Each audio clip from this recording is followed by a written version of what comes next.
Hello everybody, this is Tim from Mainly Muscle Cars along with cameraman Ken, who's slightly behind the camera angle here as always. He's kind of our Stig, you never know who he is. But anyhow, today we're looking at a 67 Mustang Fastback factory GT. A really cool car, and of course it's not factory. If you're after a factory restoration, this is a great car, but it's not for you. It's got a host of improvements to make it a lot better than it ever was from the factory. But first we'll start by covering what the car was, and then we'll kind of work into now what the car is. Originally a GT car. A really cool item on this car too is originally this was a metallic gray, which is the only one we've ever seen. It carries a special code on the door tag as well as the Marty report. Very rare color on these. Like I said, we've never seen one. So gray with a black interior, 390 4-speed. A really neat setup. We've got that photoed so you can kind of go over that yourself. But since then, that's what she started out.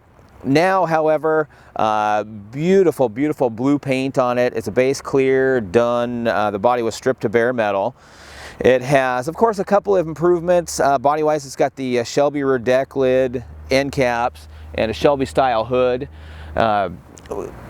Couple items, you know, a little bit different than factory, but very tastefully done. Underneath the hood, they went with some pretty serious improvements. First of all, it was a rod and custom rack and pinion setup with a Mustang 2 suspension, so it eliminates the shock towers. It gives you a rack and pinion. You've got some nice suspension geometry. You've got disc brakes that were integrated into that kit. So really good kit as far as driving wise, nice and tight. It has, we've got bees, Ken. So it drives nice. Back behind that, it has, in the rear, there's brand new springs in there. They've upgraded the rear brakes to disc, so you've got 4-wheel power now instead of just front power. See, engine 390. This one has been rebuilt. It's been bored 60. It's got a nice Crowler cam. We've got the specs of that for you in the ad. It has Edelbrock RPM aluminum cylinder heads, RPM aluminum intake manifold. It has a quick fuel carburetor. The thing sounds tremendous. Long tube headers from stands. Has, of course, side exit exhaust.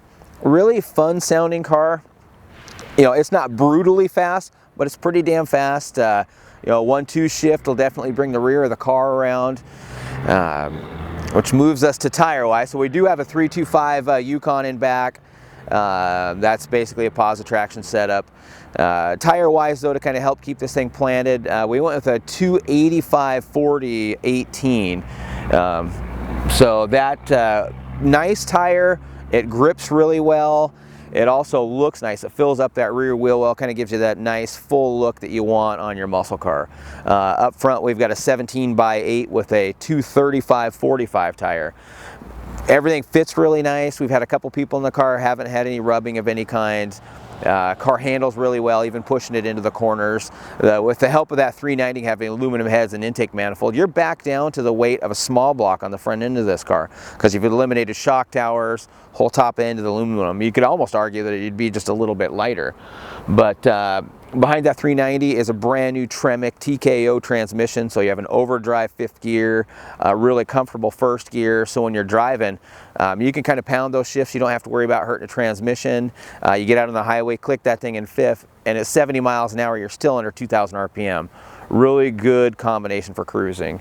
Body-wise, as I said, it was stripped to bare metal. Paint is nice. It's not a super show quality like World of Wheels, but it's pretty damn nice paint. Panels line up really well. It's got good clean quarter panels on it. Floors are rust-free.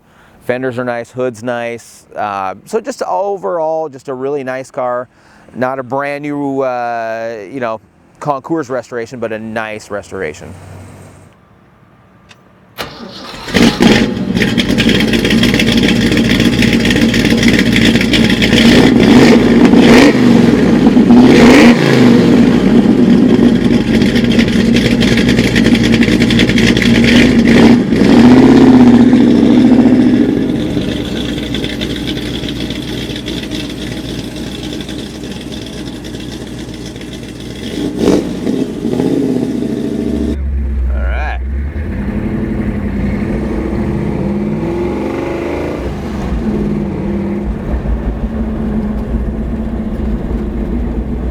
Okay, taking her out for a little spin here.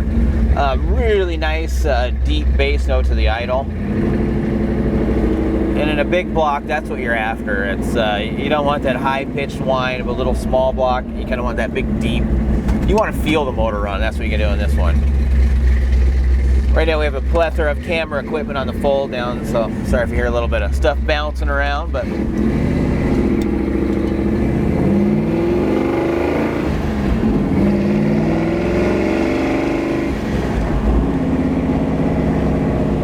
fun thing about big blocks is you really don't have to give them hardly any throttle. They just have just buckets of torque. That also is really helped out by this 5-speed. So you've got a nice, good first gear, gets you out of the hole effortlessly, you know, especially with that much torque.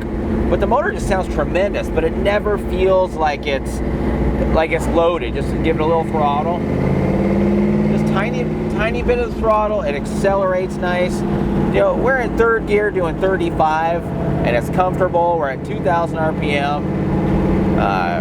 You know, we'll speed up to, probably get up to about 70 here in the video, but even at 70, it's just kind of loafing along on the freeway. But this is a pretty steep hill, kind of hard to tell in a video, but it just goes right up and it doesn't care. It's awesome. Small block, you know, if this was a 289, even a stout one, we would add to downshift. But very, very cool to have in a big block, especially a pedigreed car with these type of options.